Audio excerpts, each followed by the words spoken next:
Hi, I'm Rich Torrey. Welcome to another Level Up Cartooning. All you ever need to follow along with me is a pencil and paper. It doesn't get any easier than that, right? Now, before we get started, make sure you hit the thumbs up and the subscribe button, as it helps this channel to grow, and hit the bell so you never miss a lesson. So we've been drawing iconic animated couples for the past few months or so, mostly television animation. Last week we drew Peter and Lois Griffin from Family Guy. And well, this week I'm throwing a bit of a curveball in. Yep, we're going to level up, tackle a tougher style, a more difficult pose. We even have some overlapping of characters going on by drawing Aladdin and Jasmine on the flying carpet from the Disney classic Aladdin. Okay, now before we get started, just a reminder that everything I draw in my videos is the first time I'm drawing it. No practice. I say that to let you know that the process I use works, and it will work for you too. Okay, so let's draw.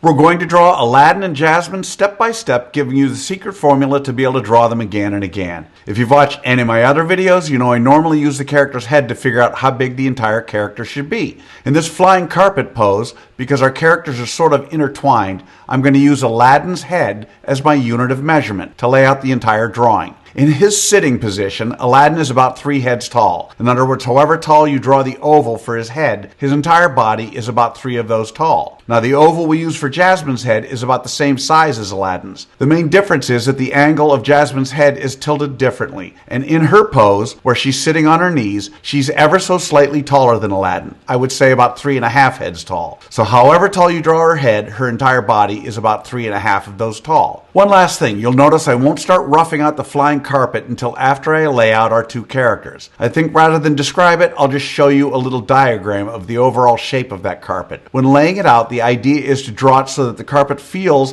like it has body or a bit of thickness, not just a flat outline. I hope that makes sense. Anyway, what do you say we lay out our drawing for Aladdin and Jasmine in this classic flying carpet scene from Disney's Aladdin?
Okay, so there's our roadmap of Aladdin and Jasmine.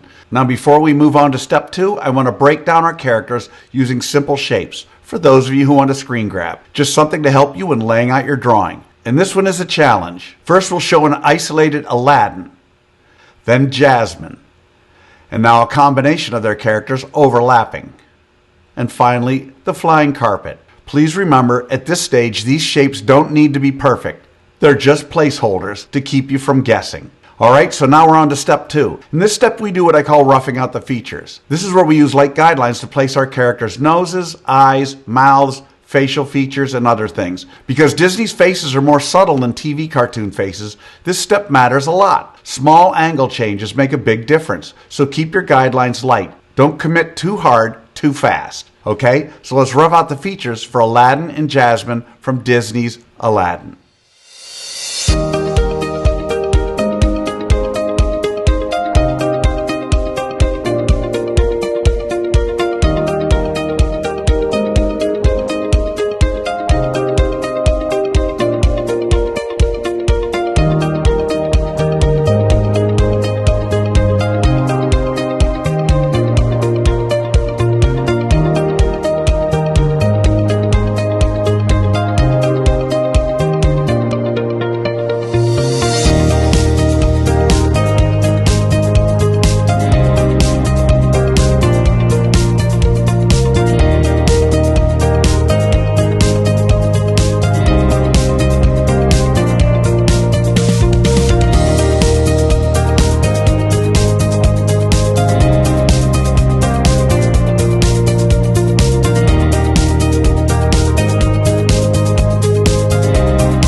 Alright, so there are the roughed out features for Aladdin and Jasmine. Now with the roadmap done and the features roughed out, it's time for that final step. In step 3, we get to have fun. We get to draw in the final details of Aladdin and Jasmine. We don't have to guess where to put things because you've already done all the hard work to figure that out. Now would be the time to take a moment and look at your drawing, cleaning up your lines and adjusting anything that looks or feels off. But even as you begin, you want to still be thinking about how you might improve your drawing all the way until the very end. And to that end, don't forget about the carpet. The carpet is what sells the entire idea. Remember to draw it with a little flow or flex so it feels like fabric, okay? So let's draw in the final details for Aladdin and Jasmine.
And that's how you do it. There you have it, one of the most iconic couples in Disney animation, from the classic Aladdin, Aladdin and Jasmine on the flying carpet. So how do you think you did? Understand, if this is the first time you've drawn these two characters in any type of pose, you can't expect to have drawn them perfectly. Disney is a different animal, more subtle, more elegant, and the pose today was definitely a level up. You'll notice I don't spend time coloring our characters during this video because I want my lesson to focus solely on the drawing process. But now you have the secret formula, the process for drawing Aladdin and Jasmine. And with that, you can draw them again and again. And I promise each time you draw them, it'll get a little better and a little easier. I also promise the more you work with me, the better you're going to get at all of your cartoon characters. So I'd love to see your drawing of Aladdin and Jasmine. If you can, take a picture and post it on either Facebook or Instagram. And don't forget to include the hashtag #LevelUpCartooning. I hope you had as much fun as I did with this one. Remember to subscribe and thanks for joining me. Until next time, keep drawing, my friends.